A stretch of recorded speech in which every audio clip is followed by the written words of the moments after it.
5 अगस्त Bharatiya Janata party के लिए एक ऐतिहासिक दिन है। बड़े बड़े फैसले जो हैं भारतीय जनता पार्टी ने 5 अगस्त को लिए हैं, चाहे वो जम्मू कश्मीर के मुतल्लिक का फैसला हो। 5 साल पहले 2019 में इसी जो पार्लियामेंट में केंद्रीय गृह मंत्री अमित शाह ने बोला था और न्यू बिल्स जो हैं वो इंट्रोड्यूस किए थे।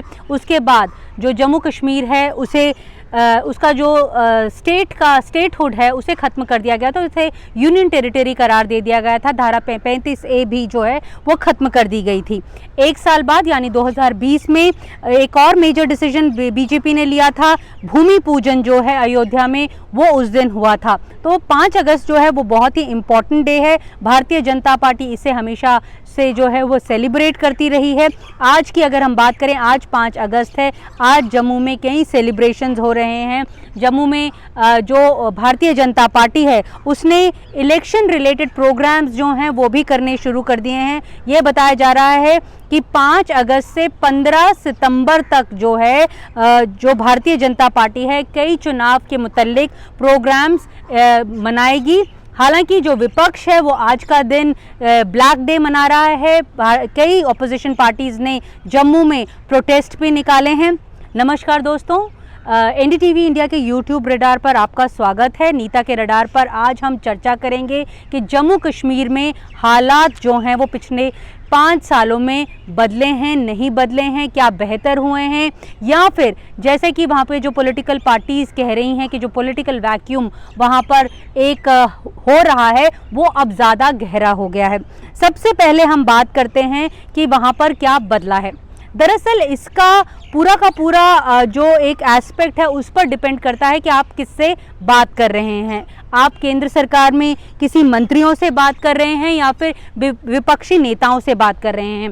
क्योंकि अगर आप भारतीय जनता पार्टी का अगर हैंडल को देखें तो उसमें बताया गया है कि किस तरह से हालात जो हैं वो वहाँ पर बेहतर हुए हैं। नॉर्मल सी जो है उसे रिस्टोर किया गया है। जो धारा 370 थी उसे जड़ बताया जा रहा था आतंकवाद का, क्योंकि अब धारा 370 ख़त्म कर दी गई है तो आतंकवाद भी वहाँ पर ख़त्म हो गया है। अलगाववाद जो अगेन बताया जाता था कि आतंकवाद को बढ़ावा दे रहा है, अलगाववाद भी वहाँ पर ख़त्म हो गया है। और जो स्थिति है वो बहुत बेहतर हो गई है। स्थिति इतनी बेहतर हो गई है, अगर बीजेपी का ट्विटर हैंडल आप देखें तो उसमें बताते हैं कि 2019 में 1,56,00,000 टूरिस्ट जो है वो जम्मू कश्मीर जो है वो गया था घूमने।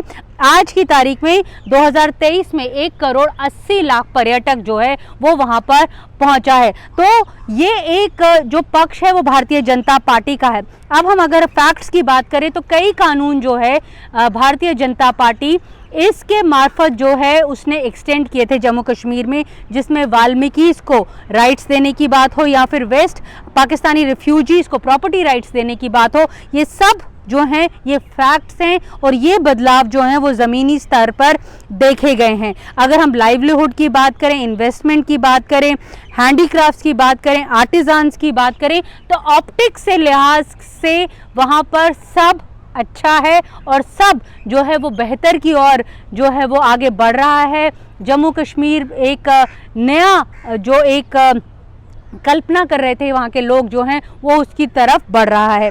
लेकिन अगर आप वहाँ की पॉलिटिकल क्लास के बात करें, जो वहाँ के पॉलिटिकल लीडर्स थे, पुराने हों चाहे नए हों, उनसे अगर आप बात करें तो उनका ये कहना है कि कुछ ज़्यादा सिग्निफिकेंटली बदला नहीं है। अगर हम कंपेयर करें प्रोपोगंडा के साथ ज़मीनी हकीकत से तो प्रोपोगंडा ज़्यादा है और ज़मीनी हकीकत कम है। हवाला वो लोग देते हैं नौकरियों का, सरकारी नौकरियों का। कई सरकारी नौकरियां जो हैं वो खाली पड़ी हुई हैं। कैजुअल और डेली वेजेस जो हैं वो ड्रॉप किए जा रहे हैं। उनका जो रोज़गार है वो ख़त्म किया जा रहा है। डिससैटिस्फैक्शन जो है वो जम्मू कश्मीर में बढ़ रही है। पॉलिटिकली वहाँ पर एक जो बात हमेशा हो रही है कि राजदारी में वहाँ पर कुछ हो रहा है जिसका किसी को पता नहीं है। तो पॉलिटिकली लोग जो हैं वो इस तरह का आपको बयानबाजी देते हैं। फिर हम बात कर लेते हैं वहाँ के आवाम की, क्योंकि जितने भी बदलाव लाए गए हैं वो दरअसल लाए इसलिए गए हैं कि वहाँ के लोगों की जो ज़िंदगी है वो बेहतर हो और ज़्यादा सुख से वो लोग वो जी सकें।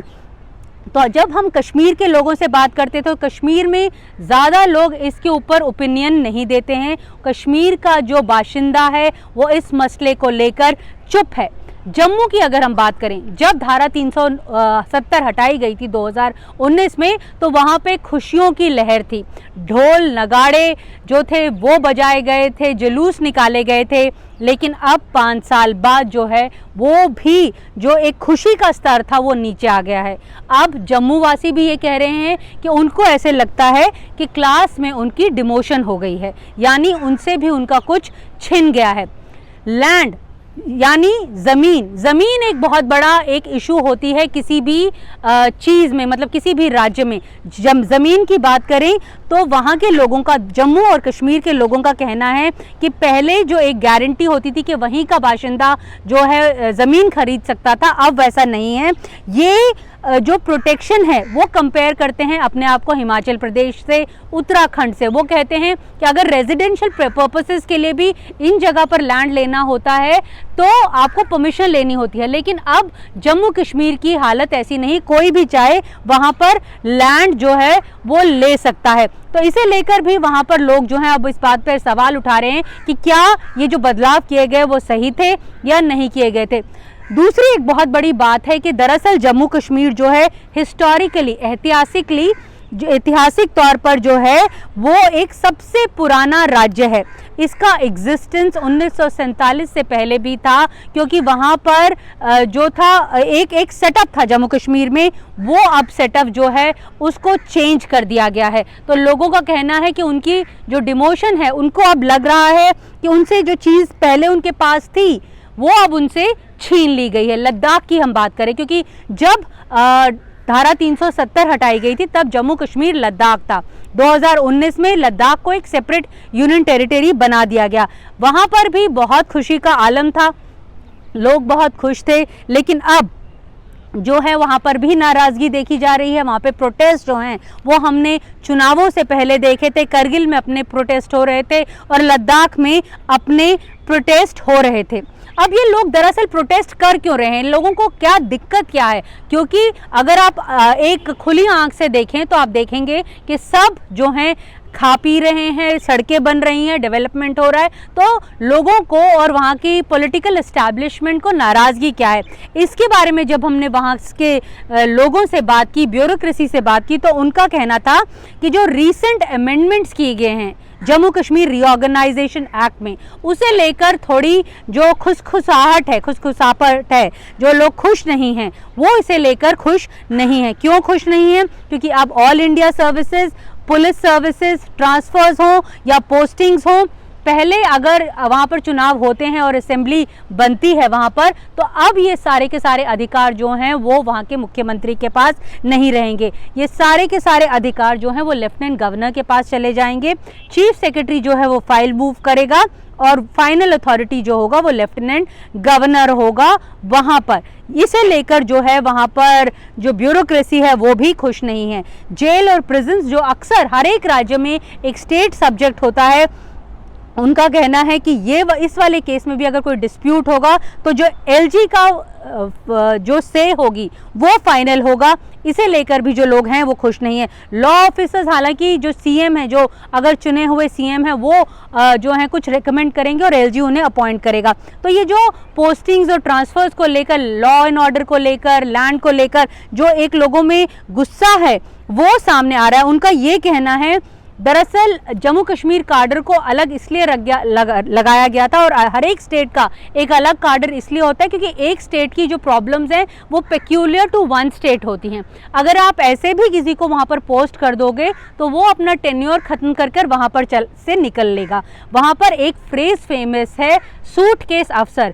अफसर आते हैं, 2-3 साल रहते हैं, क्योंकि जम्मू कश्मीर का इलाका अच्छा इलाका है, घूमते हैं फिरते हैं और वहाँ से निकल जाते हैं। ऐसे वहाँ के आवाम के लोगों का कहना है। साथ में उनका कहना है कि जिस तरह से ये एक डिसइम्बर्समेंट हुआ है, जैसे जिस तरह से पुलिस का जो एक बजट है वो केंद्रीय गृह मंत्रालय ने अपने पास ले लिया है और स्टेट में नहीं दिया है, उसे लेकर भी प्रॉब्लम्स जो हैं वो आने वाले समय में होंगी। लोग जो एक सबसे बड़ी एलिगेशन लगाते हैं लेफ्टिनेंट गवर्नर के राज के ऊपर, जो मनोज सिन्हा है वहाँ पर अभी फ़िलहाल लेफ्टिनेंट गवर्नर हैं, उनका कहना है कि जो अफसरशाही है वो एक्सेसिबल नहीं है। 2018 के बाद जो जम्मू कश्मीर है, पहले गवर्नर्स रूल लगाया गया, फिर सेंट्रल रूल लगाया गया, तब से यानी 5-6 साल से सेंटर के अंडर चल रहा है जम्मू कश्मीर। तो लोगों का कहना है कि अफसरशाही जो है वो लोगों से मिलती नहीं है, जुलती नहीं है, उनकी समस्या क्या है वो सुनती नहीं है। अगर आप कश्मीर में वहाँ की सेक्रेटेरिएट में चले जाओ, पहले आप देखते थे कि वहाँ पे कितनी मूवमेंट होती थी, कितनी चहल पहल होती थी, लेकिन अब आपको चुनिंदा कुछ अफसर इधर उधर दिख जाएंगे और कोई वहाँ पर दिखता नहीं है। हालांकि सरकार का ये तर्क है, एलजी के दफ्तर का ये तर्क है कि जितनी भी एडमिनिस्ट्रेशन है वो ऑनलाइन कर दी गई है, अगर कोई दिक्कत है तो आप उसे ऑनलाइन पोर्टल में जाकर रजिस्टर करवा सकते हैं। लेकिन यहाँ पर यह बताना ज़रूरी है कि जो एक कनेक्ट होता है सरकार और वहाँ के आवाम के बीच में, वो अब खत्म होता दिखाई पड़ रहा है। साथ में लोग ये भी कह रहे हैं कि जो सेंटर है वो अपने गोल पोस्ट जो है वो बार बार बदल रहा है धारा 370 को लेकर। जैसे कि हमने पहले चर्चा की कि टेररिज्म को बोल रहा था कि धारा 370 जो है वो एक रूट कॉज है, उसे अगर ख़त्म किया गया तो वहाँ पे आतंकवाद खत्म हो जाएगा। पिछले 5 साल से क्या टेररिज्म वहाँ पर ख़त्म हुआ है, ये सवाल वहाँ के लोग उठा रहे हैं। साथ में ये भी बात बता रहे हैं कि उससे पहले भी पीडीपी के साथ जो थी वो भारतीय जनता पार्टी की ही सरकार थी, तो क्यों इतने साल हो गए अभी तक वहाँ से आतंकवाद ख़त्म नहीं हो पाया, बावजूद इसके कि जो एक स्टेट है उसे डिमोट करके यूटी बना दिया गया और एक जो वहाँ पर एक जो खुशी का माहौल था वो जो केंद्र एक हमेशा प्रोपेगेट कर रहा है वो आखिर क्यों दिखाई नहीं पड़ता, क्योंकि लोग वहाँ पर जो है वो चुप हो गए हैं। यहाँ पर एक और चीज़ पॉइंट आउट करने की ज़रूरत है। दरअसल जो टेररिज्म का थिएटर है वो पिछले कुछ 1-2 साल में बदला है। अब जो टेरर का थिएटर जो पहले कश्मीर घाटी में ज़्यादा सक्रिय था, अब वो जम्मू घाटी यानी साउथ ऑफ पीर पंजाल में सक्रिय हो गया है। इसे लेकर जो है वो केंद्रीय गृह मंत्रालय भी चिंतित है। लगातार बैठकें हो रही हैं, सिक्योरिटी ग्रिड की बैठकें हो रही हैं, सिक्योरिटी रिव्यू हो रहा है, ऑडिट हो रहा है।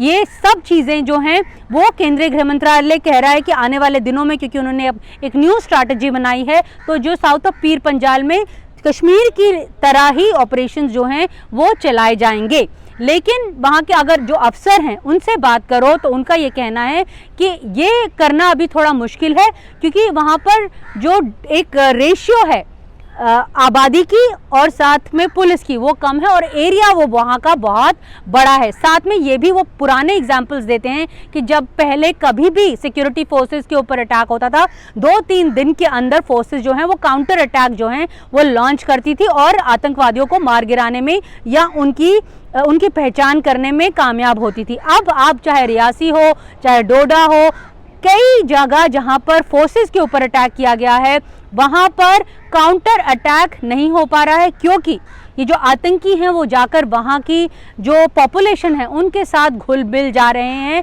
और उनका पता नहीं चल पा रहा है। तो यानी कोई भी अटैक करके, कोई भी एम्बुश कर वो वहां से गायब हो पा रहे हैं। ये एक बहुत बड़ी चिंता की बात है प्रशासन के लिए। लोग कहते हैं इसके पीछे की सिंपल एक वजह है, लोग जो हैं वो इन्फॉर्मेशन शेयर नहीं कर रहे हैं। शेयर इसलिए नहीं कर रहे हैं क्योंकि उनको लगता है कि हम इस मुसीबत में क्यों पड़े, हम तो स्टेक होल्डर ही नहीं हैं। पूरी की पूरी जो वहाँ पर प्रशासन जो चल रहा है उसके हम जब स्टेक होल्डर ही नहीं हैं तो हम इस कार्रवाई में हिस्सा क्यों लें। तो ये जो लोगों से जो डिस्कनेक्ट है ये बहुत बड़ी वजह है कि जम्मू क्षेत्र में आतंकवाद जो है वो बढ़ता जा रहा है। और इसके बाद हम चर्चा करते हैं कि किस तरह से जो डेमोक्रेसी की दुहाई केंद्र सरकार हमेशा देती रहती है कि किस तरह से ग्रास रूट डेमोक्रेसी उसने वहाँ पर बहाल की है, क्या अभी उसका हश्र है। आपको यहाँ पर यह बताना ज़रूरी है कि पंचायत का वहाँ पर टेन्योर ख़त्म हो चुका है, ब्लॉक डेवलपमेंट काउंसिल का जो टेन्योर है वो ख़त्म हो चुका है। सिर्फ डिस्ट्रिक्ट डेवलपमेंट काउंसिल जो 3rd टियर है एक इसका जो प्रशासन का वो वहाँ पर काम कर रहा है, लेकिन क्योंकि सिर्फ एक टियर है, बाकी के 2 जो ब्रांचेस हैं वो मिसिंग है, इसलिए जो एडमिनिस्ट्रेशन है, जो फॉर्म ऑफ डेमोक्रेसी है, यानी जो एक भारत सरकार एक दावा कर रही थी कि हम ज़मीनी स्तर से लोगों को ऊपर ला रहे हैं और जो प्रशासन है वो कर रहे हैं, वो वहाँ पर ख़त्म हो गया है। अगर हम असेंबली के चुनावों की बात करें तो 2014 के बाद से वहाँ पर कोई असेंबली के चुनाव ही नहीं हुए हैं, 10 साल हो गए हैं। अब इस सभी हालात के बीच में जो इलेक्शन कमीशन ऑफ इंडिया है उसकी टीम जो है अब जम्मू कश्मीर जा रही है। ये बताया जा रहा है कि जो ये टीम है ये 8 और 9 अगस्त को वहाँ पर पहुँच रही है। पहले श्रीनगर जाएगी और फिर जम्मू जाएगी, असेसमेंट्स करेगी, क्योंकि अब वहाँ पर दबाव बनाया जा रहा है कि वहाँ पर चुनाव करवाने कितने ज़रूरी हैं, कितने इम्पॉर्टेंट है। सुप्रीम कोर्ट भी जो है वो इस बारे में जो है एक लाइन ड्रॉ कर चुका है, एक डेडलाइन दे चुका है केंद्र सरकार को, सितंबर से पहले आपको वहाँ पर चुनाव करवाने हैं। तो ऐसे में अब जो इलेक्शन कमीशन ऑफ इंडिया की टीम जा रही है, सबकी निगाहें उसकी तरफ हैं कि वो क्या अपनी असेसमेंट्स देती है कि वहाँ पर चुनाव हों तो कब हो। इस बीच पॉलिटिकल पार्टीज़ कह रही हैं कि हम वो सब एक पॉलिटिकल प्लेटफॉर्म में हैं, वो चाहते हैं कि जो स्टेटहुड है उसे भी रिस्टोर किया जाए, चुनाव भी जो हैं वो भी करवाए जाएं। अब अमरनाथ यात्रा जो है वो 19 अगस्त को ख़त्म हो रही है, उसके बाद सिक्योरिटी फोर्सेस जो हैं वो खाली होंगी। तो इसलिए माना जा रहा है कि एक विंडो है सरकार के पास कि अगर वो सीरियस है, क्योंकि केंद्रीय गृह मंत्री और प्रधानमंत्री दोनों ही वादा कर चुके हैं वहाँ के आवाम के साथ कि वो जल्द ही वहाँ पर चुनाव करवाएंगे, तो वो चुनाव करवाएं, ऐसा लोगों का वहाँ पर मानना है। अब सरकार का जो फोकस होना चाहिए, लोगों को खुश करने का होना चाहिए, एडिक्वेट जॉब्स, नौकरियां देने का होना चाहिए, ना कि जो उनकी एजेंसियां हैं इस पर फोकस करें कि किस तरह से नए नए पॉलिटिकल ग्रुप्स को फ्लोट किया जाए, नए नए प्लेटफॉर्म्स जो हैं उनको बनाया जाए। क्योंकि एक जर्नी है, यानी एक जो सफ़र है विकास की ओर, वो इंक्लूसिव होना चाहिए, सबको इकट्ठा लेकर चलने का ये जो है वो सफ़र होना चाहिए। साथ में ये भी सरकार को ध्यान में रखना चाहिए कि जो गरिमा है, क्योंकि लोगों का वहाँ पे कहना है कि उनके ऊपर हमेशा अटैक किया जाता है और उनको बोला जाता है कि वो पाकिस्तानी एजेंट है, तो लोगों की गरिमा भी बरकरार रहे और साथ में जो वो राज्य है यानी जो वो एरिया है वो भी डेवलपमेंट की ओर चले। इस बात का खास ध्यान केंद्र सरकार को भी रखना होगा और उसकी एजेंसियों को भी। तो शुक्रिया दोस्तों, आज नीता के रडार पर इतना ही। नमस्कार।